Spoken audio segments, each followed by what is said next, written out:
Hello guys, welcome back to my YouTube channel. તો આજે આપણે બનાવીશું રમઝાન સ્પેશિયલ ડ્રિંક। એક એવી સરસ મજાની હેલ્થી આપણે ડ્રિંક બનાવીને તૈયાર કરીશું। તમે પણ ચોક્કસથી બનાવજો। રમઝાનમાં ઇફતારી માટે આપણે આ રેસીપીને તૈયાર કરી રહ્યા છીએ। તો ચાલો જોઈ લઈએ રેસીપી। જો તમને આ વિડીયો પસંદ આવે તો વિડીયોને લાઇક કરીને ચેનલને સબસ્ક્રાઈબ કરજો અને સાથે બેલ આઇકન પ્રેસ કરવાનું ભૂલતા નહીં, જેથી કરીને કે મારા નવા વિડીયોની નોટિફિકેશન તમને આસાનીથી મળી શકે। તો ચાલો ચાલુ કરીએ આપણે આ ડ્રિંક બનાવવાનું। તો સૌથી પહેલાં એક વાસણમાં આપણે બદામ ઉમેરી છે 5, થોડુંક પાણી ઉમેરી અને સાઈડમાં રાખી દઈશું પલાળીને 20 મિનિટ સુધી। એક બીજી વાટકીમાં 1 ચમચી ભરીને તકમરિયા ઉમેર્યા છે, તેને પણ આ રીતે પલાળી અને સાઈડમાં મૂકી દેવાના છે। હવે આપણે એક બીજી વાટકી લેવાની છે અને એ વાટકીમાં આપણે ઉમેરવાનો છે કસ્ટર્ડ। તમે વેનીલા ફ્લેવરનો લીધો છે, તમને જે પસંદ હોય તે લઈ શકો છો। એમાં પાણી ઉમેરીને આ રીતે ઘોળી લેવાનું છે અને ઘોળ્યા બાદ તેને પણ સાઈડમાં મૂકી દેશું। તો 20 મિનિટ જેવો ટાઈમ થઈ ગયો છે અને બદામ હવે પલળી ગઈ છે। તો પલાળેલી બદામ જે છે તેને આપણે ઝીણી ઝીણી સમારી લેવાની છે। વધારે બદામને પલાળવાની જરૂર નથી, કેમ કે 20 મિનિટ સુધી પલાળશું તો બદામ આસાનીથી ઝીણી ઝીણી સમારાઈ જતી હોય છે। તો આ રીતે આપણે બદામને પહેલાં તો સમારી અને તૈયાર કરી લઈએ।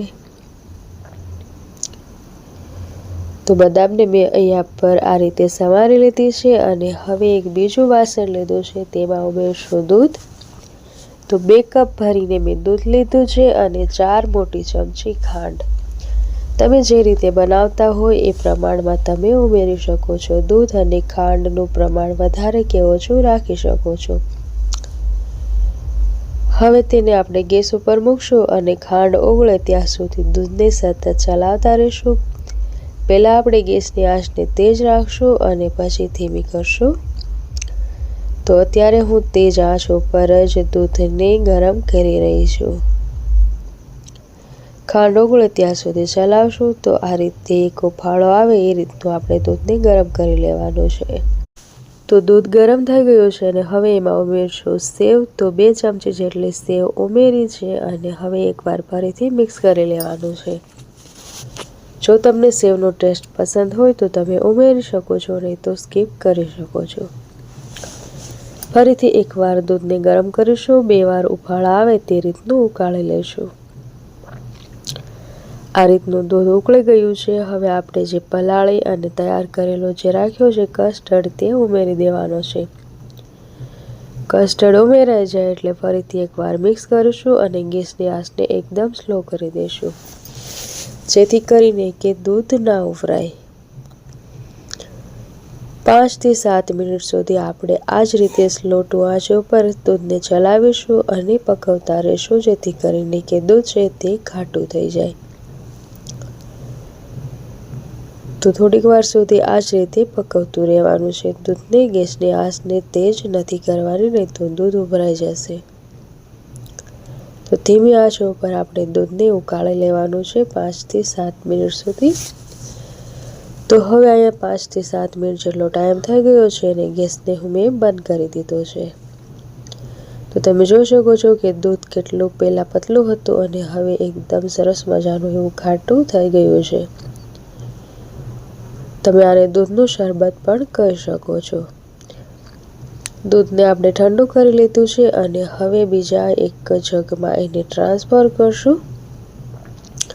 તો બીજા વાસણમાં મેં એને ટ્રાન્સફર કર્યું છે। થોડું થોડું હુંફાળું ગરમ છે, વધારે ગરમ નથી।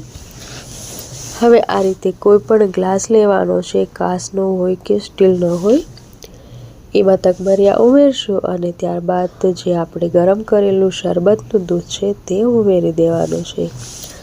આ શરબત ખૂબ જ હેલ્ધી બને છે, કેમ કે બહારની કેમિકલવાળી વસ્તુ ઉમેરી અને બનાવેલી વસ્તુ કરતાં આ વસ્તુ એકદમ પૌષ્ટિક અને હેલ્ધી હોય છે।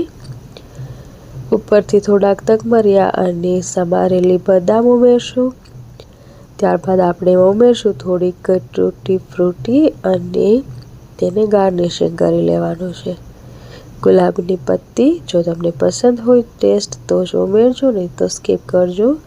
થોડાક તગમરિયા ઉમેરી અને આપણે શરબત તૈયાર કરી લીધું છે. તો તમને આ રેસીપી કેવી લાગી મને કમેન્ટ કરીને જરૂરથી જણાવજો. જો વિડીયો ગમે તો વિડીયોને લાઇક અને ચેનલને સબસ્ક્રાઈબ કરજો. તમારા ફ્રેન્ડ્સ અને ફેમિલીમાં શેર કરજો. તો તમે પણ આ રેસીપી એકવાર ઇફતારીમાં જરૂરથી ટ્રાય કરજો. ફાલુદા પણ ભૂલી જાઓ તેવું બને છે દૂધનું શરબત. ફરીથી મળીશું. આવજો.